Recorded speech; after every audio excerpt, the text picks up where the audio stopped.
Survey land آپ کے نام کیسے ہو سکتی ہے اور کیسے ٹرانسفر ہو سکتی ہے، یہ ہے میرا موضوع۔ اور میں ہوں انتخاب سوری اور آپ دیکھ رہے ہیں ہمارا چینل پراپرٹی اپڈیٹس سے۔ دوستوں، آپ سے گزارش کرتا ہوں کہ چینل کو سبسکرائب کر لیں، بیل آئیکن کا بٹن دبائیں تاکہ ہماری پراپرٹی کے حوالے سے اچھی معلومات آپ تک ملتی رہا کرے۔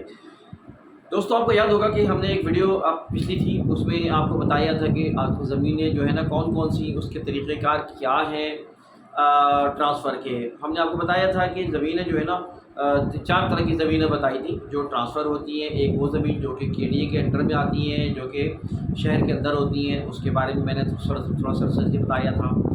اور اس میں ایک بات اور بتائی تھی کہ اس کے علاوہ جو پری لیز ہوتی ہیں، جو کہ پرائیویٹ سوسائٹیز کی ہوتی ہیں، ان کی ٹرانسفر کے طریقہ کار کیا ہوتے ہیں اور کیا ضروری ہے کہ ٹرانسفر کرایا یا نہ کرایا جائے۔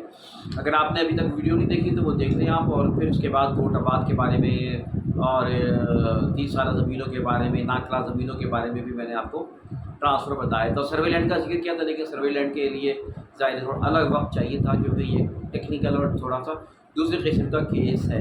اچھا، سروے لینڈ ہم بتا چکے ہیں آپ کو۔ عام طور پہ یہ جو کراچی سے باہر، شہر سے باہر آپ نئے نئے پروجیکٹ بن رہے ہیں، اب اس کے لیے پابندی ہے کہ وہ سروے لینڈ ہونے چاہیے۔ اگر کوئی پروجیکٹ ایسا ہے جو کہ سروے لینڈ نہ ہو اور انگریز کے زمانے کی وہ زمین نہ دی گئی ہو، نہ چل ہو، تو وہ ان پروجیکٹ سے بچنا چاہیے دوستوں۔ تو میں آپ کو یہ بتانا چاہ رہا تھا کہ سروے لینڈ کی اقسام جو ہوتی ہے وہ دراصل اس کا میں بتاؤں کہ یہ انگریز کے زمانے کی یہ سروے لینڈ جو دی گئی ہے، اور اس کو جو ہے نا پہلے زمانے میں جیسے میں نے بتایا کہ روپیہ ہوتا تھا، تو اب یہ جو زمین ہوتی ہیں ان کے حصے ہوتے ہیں کہ 16 آنے، 8 آنے، 10 آنے، اس طرح آنے ہوتے تھے۔ اس کے 16 آنے جو ہے مکمل ہوتا تھا روپیہ کے لحاظ سے۔ تو یہ اب جو زمین ہوتی ہیں بہت سے لوگ لیتے ہیں یا آپ نے، تو اس میں طریقہ کار کیا ہوگا کہ آپ سروے زمین کو لیں۔ مثال کے طور پہ آپ نے مثال کے طور پہ 20 ایکڑ زمین لی سروے، تو آپ پہلے مختار کار کے دفتر میں اس کو چیک کرائیں گے فارم 7۔ اچھا، فارم 7 کیا ہوتا ہے؟ یہ اصل میں جب انگریز نے دیا تو اس وقت فارم 7 نہیں ہوتا تھا، یہ بعد میں آسانی کے لیے بنایا گیا ہے۔ فارم 7 الف، فارم 7 بے، ماسٹر انٹری کو فارم 7 الف کہتے ہیں۔ پھر اس کے بعد جو سیکنڈ آنر ہوتا ہے یا اس کے بعد جتنے بھی آنر ہوتے ہیں وہ بے فارم یا بی فارم کہلاتا ہے۔ تو اچھی زمین وہی ہوتی ہے جو کہ آپ الف فارم کے ساتھ ہو، ماسٹر انٹری کے ساتھ ہو۔ مدر انٹری بڑی امپورٹنٹ ہوتی ہے ہر جگہ، ہر لینڈ۔ تو لہٰذا وہ زمین جو کہ سروے لینڈ کہلاتی ہے، اس کے لیے پھر بعد میں طریقہ کار یہ بنایا گیا کہ فارم 7 بنا لیا گیا۔ فارم 7 جو بنائے گئے تو اس کا مقصد یہ تھا کہ تمام پیچھے لیٹیگیشن مسائل فارم 7 جس کے پاس تھے تو اس کے مطلب پیچھے جو ہے جو بھی مسائل تھے سب سیٹل ہو گئے۔ اب یہ فارم 7 کی شکل آ گئی، اب آپ اگلے مراحل سے دیکھ سکتے ہیں۔ تو یہ آسانی کے لیے فارم 7 ہے، اس میں ڈیٹیل دی ہوتی ہے، کس کے نام تھی، کب ٹرانسفر ہوئی، کیا ہوئی، شیئر کتنے ہیں، کتنے جو ہے نا وہ اس کے مالکان ہیں، کتنے نہیں ہیں۔ تو لہٰذا اب آپ یہ چیک کریں گے کہ آپ جو سروے زمین ہوگی وہ لیں گے تو پھر آپ چیک کروائیں گے۔ اس کے بعد پھر این او سی نکلتی ہے، cell N O C for cell کہلاتی ہے، سیل این او سی کہلاتی ہے۔ اس کا ٹائم 2 ماہ ہوتا ہے، تو اس کے 2 ماہ کے بعد ایکسپائر ہو جاتی ہے، تو آپ اسی کے دوران جو ہے اپنا اس کو پروسیس کرانا پڑتا ہے 2 ماہ کے اندر ہی اندر، کیونکہ ایکسپائر ہو گئی تو یعنی ایک بڑی رقم اس پہ خرچ ہوتی ہے، رشوتیں بھی ہوتی ہیں۔ تو یہ سارے مسائل کی وجہ سے سیل آف این او سی جب نکالی جاتی ہے تو اس وقت نکالی جاتی ہے جب سودا پکا ہو چکا ہو، تاکہ سیلر بائر کو کسی قسم کی، خاص طور پہ سیلر کو پریشانی نہیں ہو، اور سیلر ہی نکال سکتا ہے N O C, sale of N O C, کوئی اور نہیں نکال سکتا۔ تو یہ چیک ہو جاتا ہے کہ ہاں بھائی جس نے این او سی نکالی ہے، سیل آف این او سی، وہ اس کا مطلب ہے مالک ہے۔ اب اس کے بعد جو ہے نا وہ پھر اس کے بعد جب وہ زمین سیل آف این او سی نکل جاتی ہے تو پھر آگے مزید پروسیس ہوتے ہیں۔ پھر وہ زمین پھر سیل ڈیڈ ہوتی ہے، پھر رائٹ آف ریکارڈز ہوتے ہیں، پھر یہ اس کی فلم بنتی ہے، یہ سارے پروسیس ہوتے ہیں۔ لیکن اہم بات یہ میں بتانا چاہ رہا ہوں کہ اس طرح جو ہے نا آپ جو ہے نا وہ زمین جو ہے نا وہ سیل آف این او سی کی بات اپنے نام کروا سکتے ہیں۔ اسی طرح لیکن اہم بات یہ ہے کہ جب آپ کوئی زمین لیتے ہیں، مثال کے طور پہ آپ کے پاس کوئی 40 ایکڑ کی زمین ہے جو آپ پوری نہیں خرید سکتے، تو آپ نے 20 ایکڑ زمین جو لی ہے تو وہ آپ کی 98 کرائیں گی، یعنی روپیہ نہیں ہوگا آپ کے پاس، کیونکہ 98 آپ کے پاس ہوگی، آدھا حصہ آپ کے پاس ہوگا، آدھا میں گاؤں دیہات کے لوگ ہوں گے۔ لیکن میں ہمیشہ کہتا ہوں کہ اپنی زمین آپ اس کو الگ کروا لیں، اس سے کہتے ہیں پارٹیشن۔ جس طرح شہر میں اگر پہلے 600 گز کے پلاٹ تھے شہر میں تو اس کو 300 گز کے لیگلی پارٹیشن کر سکتے تھے، الگ ہو جاتے تھے۔ لیکن وہ کام، یہ کام ایک ڈفرینٹ ہوتا ہے۔ اس کے لیے جب آپ اپلائی کرتے ہیں کہ پارٹیشن کرنے کے لیے، تو پھر اس کے بعد جو ہے نا وہ وہاں سب کو بلایا جاتا ہے، اور سارے جتنے بھی اسٹیک ہولڈرس ہیں زمین کے اطراف میں لوگ، کسی کو اعتراض تو نہیں ہے، وہ پورا طریقہ کار اختیار کیا جاتا ہے۔ پھر وہ جو ہے نا آپ اس کو پارٹیشن کروا لیں تو بہتر ہوتا ہے۔ جب آپ پارٹیشن کر کے اپنے نام الگ کر لاتے ہیں تو روپیہ ہو جاتا ہے، آپ کا پھر روپیہ بن جائے گا۔ یہ ہوتا ہے روپیہ۔ روپیے کی زمین مہنگی ہوتی ہے، روپیے کی زمین مضبوط ہوتی ہے۔ جب بھی کوئی پروجیکٹ کریں آپ تو روپیے والی زمین ہونی چاہیے۔ آپ کی روپیے والی زمین میں پروجیکٹ میں ہاتھ ڈالیں گے تو آپ کبھی پریشان نہیں ہوں گے۔ جس کے اندر روپیہ نہ ہو، آپ کا آدھا ہو آدھا کوئی اور ہو، یا آپ کے وہ 10% بھی کسی اور کی زمین ہو، 90% آپ کی زمین ہو، لیکن آپ نے پارٹیشن نہیں کروایا۔ جب پارٹیشن کرواتے ہیں نا تو وہ ٹپے دار وغیرہ وہاں جاتے ہیں زمین پر اور جا کے دکھاتے ہیں، بتاتے ہیں کہ بھائی یہ آپ کی زمین ہے، یہ آپ کی زمین، کسی کو اعتراض تو نہیں ہے۔ اب زمین جو ہے نا بائیفیکیٹ ہو گئی ہے۔ جب زمین بائیفیکیٹ ہو جاتی ہے تو پھر قانون میں آپ کا وہ نام سے روپیہ بن جاتا ہے۔ اس طرح وہ جو ہے نا وہ زمین مضبوط ہو جاتی ہے۔ لیکن روپیہ نہیں بنا اگر زمین، تو پھر وہ زمین کے 90% میں نے بتایا مثال کے طور پہ، بھلے 90% آپ کے پارٹنر کے نام ہو، لیکن یہ کہ زمین کا 10% حصہ کسی آپ گاؤں دیہات کے نام ہوگا۔ اب آپ نے جب پروجیکٹ بنانا شروع کیا تو وہ لیٹیگیشن میں آ جائے گا، وہ کیس کر دے گا، وہ کوئی اور مسئلہ کر دے گا، میں ایگری نہیں ہوں۔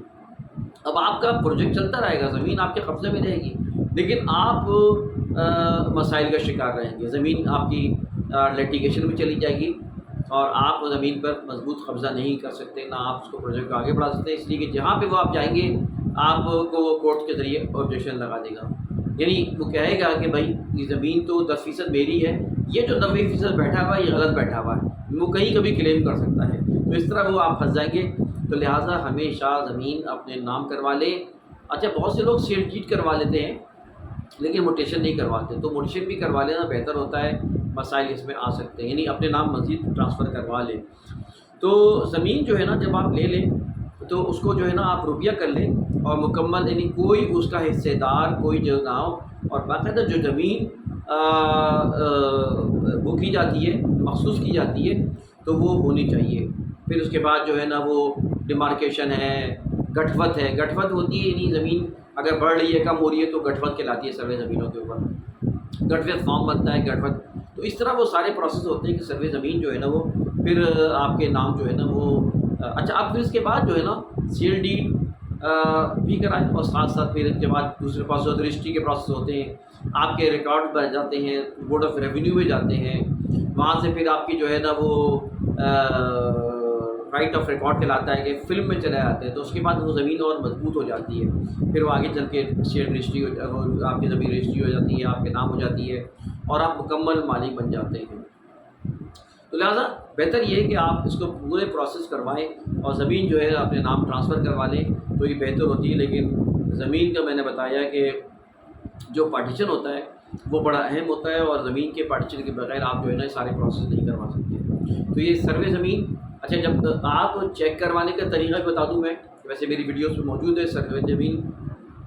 جب آپ سروے زمین کو چیک کرانے جاتے ہیں تو فارم 7 آپ کو دے گا، آپ کے فارم 7 دکھا دے، وہ فارم 7 لکھے آپ مختار کار کے دفتر ہے، جیسے مثال کے طور پہ دے الافائی ہے، دے شاہ مرید ہے، دے ناگن ہے، یہ سارے دے جتنی بنی ہوئی ہیں ان میں دے مکھی وغیرہ۔ اب جیسے دے شاہ مرید کی زمین ہے، کسی نے خریدی تو شاہ مرید کا باقاعدہ جو ہے نا وہ رجسٹرار آفس ہوگا، وہ وہاں پر ہے، آپ کو جہاں نوٹ چھپتے ہیں منیر میں، تو جو پرنٹنگ پریس ہے وہ جو گورنمنٹ کا ہے جہاں پہ پیسے چھپتے ہیں، نوٹ چھپتے ہیں، اس کے سامنے مختار کار کا دفتر ہے، وہاں جائیں گے، وہاں دکھائیں گے کہ بھئی یہ زمین ہے۔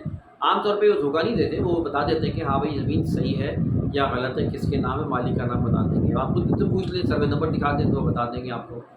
ایک طریقہ یہ ہوتا ہے۔ دوسرا طریقہ یہ ہوتا ہے کہ آپ آفیشیل اس کو کروائیں۔ اب آفیشیل کی فیس تو 200-400-500 روپے مشکل سے ہوگی، لیکن وہ 10,000 15,000 50,000 کچھ بھی لے سکتے ہیں آپ سے وہ کرا دیں گے۔ لیکن آپ کی مہنگی زمین تو میں کہتا ہوں کہ آپ آفیشیل اس کو جو ہے کروا لیں، تو ایک درخواست جب دی جاتی ہے جو کہ مالک کے نام سے درخواست ہوتی ہے، مالک سے درخواست لکھوائیں گے، اس کے بعد جو ہے نا وہ اس کا تمام جو ہے نا چٹا پٹا بتا دے گا کہ بھائی یہ زمین کس کی تھی، کیا تھی۔ اس کے بعد پھر ایک باقاعدہ ریٹرن آپ کو فارم دے دے گا کہ بھئی اس پہ باقاعدہ مختار کار کے، اسسٹنٹ کمشنر کے، ٹپے دار کے، تمام مختلف جو ڈپارٹمنٹس ہیں ان کے اسٹیمپ لگی ہوگی، سگنیچر کی ہوگی کہ ہاں یہ زمین فلاں کے نام ہے، فلاں ہے، اس کے حصے دار کتنے ہیں، کون ہیں، تو یہ ایک پوری ایک مضبوط آپ کے سامنے پکچر آ جائے گی. تو پھر آپ کسی قسم کا گھبرانے کی ڈرنے کی ضرورت نہیں ہے. زمین آپ کے لیے خریدیں تو بہتر ہوگا. یہ ایک طریقہ کار تھا. اس کی گہرائی اور بھی ہے، لیکن ظاہر ہے کہ وہ آپ کی سمجھ میں نہیں آئے گی چیزیں. ظاہر ہے کہ وہ کنسرن بھی نہیں ہے. جب انسان زمین لیتا ہے ایسی مہنگی زمین، یقیناً وکیل کے ذریعے، کسی ایکسپرٹ کے ذریعے جو ہے نا یہ سارے پروسیس کرواتا ہے. سرکاری دفاتر میں اس کو چیک کروائیں، سرکاری دفاتر سے مشورہ کریں، اور پھر اس کے بعد جو ہے نا وہ اس کو پھر ٹرانسفر آپ کروائیں. تو یہ ایک انشاءاللہ مضبوط کام ہوگا. دوستوں یہ تھی ہماری ویڈیو. میں ساتھ ساتھ آپ کو یہ بتاتا چلوں کہ میرا ایک چینل ہے جو انتخاب سوری کے نام سے ہے. وہاں پہ کاروبار کی حکمتوں کا میں نے سلسلہ شروع کیا ہے. کاروبار کی حکمتیں، پراپرٹی کی حکمتیں، بزنس کی حکمتیں، موٹیویشنل جو ویڈیوز بنتی ہیں وہ میں بناتا ہوں. آپ کو سیکھنے کا موقع ملے گا، آپ کو زندگی گزارنے کا موقع ملے گا. کامیابی کے راستے کیا ہوتے ہیں، آپ کس طرح اچھا کام کر سکتے ہیں، کس طرح اچھے بزنس کر سکتے ہیں، ایتھکس کیا ہیں کاروبار کے، زندگی کے ایتھکس کیا ہیں، آپ کے لین دین کے معاملات، آپ نے بیوی بچوں کے معاملات، گھر کے معاملات، انشاءاللہ بہت سی چیزیں آپ کو ملیں گی. تو آپ وہاں جا کے انتخاب سوری کے چینل بھی دیکھیں اور اس کو سبسکرائب بھی کریں، اور ان ویڈیوز کو بھی آپ انتخاب سوری کو اجازت دیجیے. ویڈیو لائک کریں، معلومات کو آگے بڑھائیں، کامنٹ کریں. اللہ حافظ.